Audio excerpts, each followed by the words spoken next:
Good day everyone. One of the first things you have to do when you arrive here in the US or even before you arrive in the US is to find an apartment for you to stay in. So in this video, I'll share to you my tips on how to find an apartment here in the United States. So if you want to find out, stay tuned and watch till then.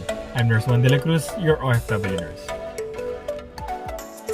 Disclaimer, this is based on my own personal experience on how I try to find apartments, especially when I'm doing travel nursing. One of the challenges for travel nurses is to find a place for you to stay in. In the past few months, I learned few tricks in order for me to find a better place to stay in. So, let's start. For the online, I usually browse to different websites. And common websites that I normally go to is, number one, my favorite one, is apartments.com. Number two is zillows.com.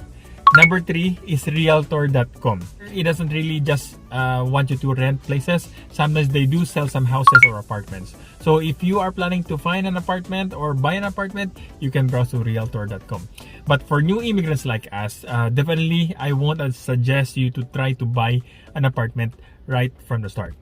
Why? Because you do not have a credit score. No credit score means your APR for buying houses will definitely be higher. So I suggest building your credit score first. Then after a year or two, once it's higher, then you can try to browse for apartments or houses that you want to purchase. The next, I also try to find apartments through Craigslist.com. Sometimes they do offer or some like a room for rent. You can find those things also there. And one of my favorite right now is the FB Marketplace. I was able to recently browse 3 apartments because of Facebook Market. And most of them are quite updated. And most people right now are really connected through FB or FB Messenger. So it's easier to do transactions. Then you can also browse to forrent.com. So for all the things I mentioned above are those that are not fully furnished or unfurnished apartments. So meaning no sofas, no TVs, no everything. It's like most likely it's there. Most of the time you have like for the kitchen, for the stove, the gas stove, or sorry, the oven, and for the fridge. Usually those are the 2 items that are normally part of the basic things. But sometimes they also advertise apartments that are fully furnished. So it really depends. And next will be the Furnish Finders. By the word itself, Furnish Finders. So this app is usually being used by travel nurses, meaning you don't really have to bring anything else because everything is like set up for you.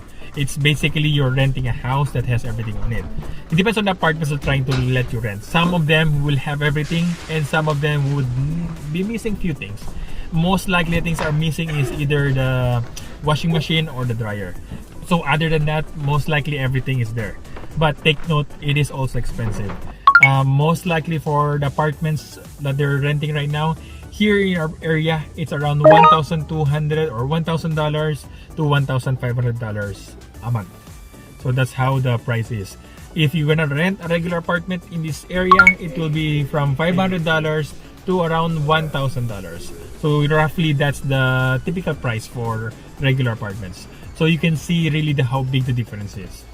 But honestly, this is a good place for someone coming here to the United States. If ever you're new and your agency is covering for the first 30 days expenses, it's best that you try to find like a fully furnished apartments for temporary renting for the first 30 days. Why? Because it's better than staying in a hotel. Most likely in a hotel, there's no like a way for you to cook a lot of things. In like Furnish Finders or apartments that are fully furnished, most likely they have like cooking utensils. You're able to cook whatever you want. You can just buy a few more things in order to make it more comfortable for you for the first 30 days. So versus staying in a hotel wherein you most likely live either by takeouts or eating outside or eating microwave things. So yeah, I would definitely suggest Furnish Finder. Or you can also choose Airbnb. They have the similar things. Furnish Finder is usually for longer stay. Airbnb is like for shorter term like stay. But they can also cater long-term stay depending on the availability of the apartments. But like I said, both of them are quite expensive. For example, here in our place, Airbnb is like $80 to $150 per day. Usually that's the regular price. And on top of that, they usually charge for additional cleaning fee. So whatever they display on the Airbnb, it's not the total. Make sure to try to move forward right before you leave to the place where you need to put in your credit card details. And there you will see how much the additional things are. And some of them are quite crazy high. Like sample the apartments is like $80 per day. Then the cleaning fee after you finish 1 day renting, they charge like $70. So it's like you're paying for 2 days. So you have to be smart about these things also, okay? So for me, those are my personal preference in finding apartments here in the United States. But sometimes I don't really go and like try to click on them directly. Sometimes I just try to get some informations. Like I try to get their numbers and try to call them directly, or try to find a place where like they're located and maybe sometimes visit them. So it really depends. So aside from trying to find an apartment online, you can do other things as well. Like for us, you can browse physically if you're within the area and you do have a car or someone can drive you around. That's one good way for you to find one. Like for me with my agent before with my previous work, she drove us for 3 days trying to find an apartment, and we did find some few apartments and it was nice. Unfortunately, doing like an impromptu search of apartments sometimes do have some problems, wherein sometimes they're not informed, so no one will be able to show you to the specific apartments. So sometimes you do have to call them in advance and schedule them. So like doing combination, it will really help. And another thing, when you're trying to find apartments like through browsing through, like now, they sometimes display things in front of the house, like the number you have to call or the agents you have to call. So you can do that as well. Then for my personal experience, when I was back in the Philippines, I tried to contact whoever is like a Filipino staying in that city. Like for me, I was able to find a contact through Lefora. I talked to Kuya Val, then lead me to Kuya RJ. Then RJ was able to give me information about my future work area. And I think somehow they were able to get a place for us to stay.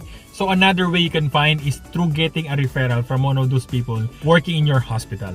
Like for us, most of the Filipinos working in that particular hospital, we are all under one landlady. Because it's like from one referral to the other. And it is quite nice because the apartments that we're staying are quite good ones. And as a landlady, she is a really good one. She's really prompt in fixing things. So it makes it easier for us. Also, things that you have to take note. When browsing through apartments, not all apartments are meant for anyone. Here in the US, they have different type of apartments that are made for specific type of group. For example, they do have like senior houses here or senior apartments. It may look like a regular apartment, but it's actually meant for the elderly. And I tried it based on experience. They sometimes don't display it as like a senior housing. They won't put it there, but it is actually a senior house nursing. So I tried to consult one of the staff there, and they said I do not qualify for that. Then another type of housing here is a low income housing. So for us nurses, most likely you do not qualify. They have like a certain budget or your monthly salary or like a yearly salary, like a quota or cutoff, wherein those people who would fall under it will be the ones to be qualified for those such programs. So these are like subsidized by the government. Other apartments would be like apartments meant for those with disabilities. So you have to take note of those as well, okay? Be aware of scammers. Some of the things you find online, they might ask you to do a pre-application online.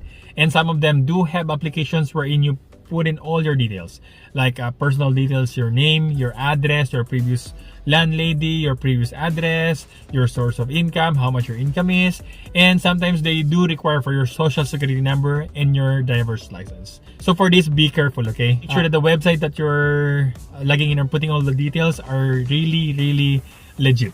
You don't want to put all your details in the internet, so it's best to be safe than sorry. For me, if I do have an option to do it like in the office or do like a paper application form, that will be better for me. I really believe it's less risky, so I opt to do that as well. Then, speaking of pre-application, sometimes some of the scammers will ask you to pay like $15 to $25 to $50 for the pre-application form. Yes, sometimes they do try to do that for you, so beware of that. Particularly if you find the apartments from FB Marketplace, sometimes you will receive a message that asking you to please send $50 in order for proceed with the pre-application form. So for me, that's a red flag. So take note of those. So for the next video, this time we'll focus on how to choose an apartment. Factors that you need to consider when choosing an apartment or a house. So all those things we'll discuss on the next video. Nice. Anyway, if you do have any other inputs or suggestions on how to find an apartment, please comment down below on this YouTube page. Okay? If you learned something from this video and find it useful, please click the like button, subscribe button, and please share to your friends. Again, I'm Nurse Juan de la Cruz, your OFW nurse. Thank you for watching. God bless. Bye-bye. Stay safe.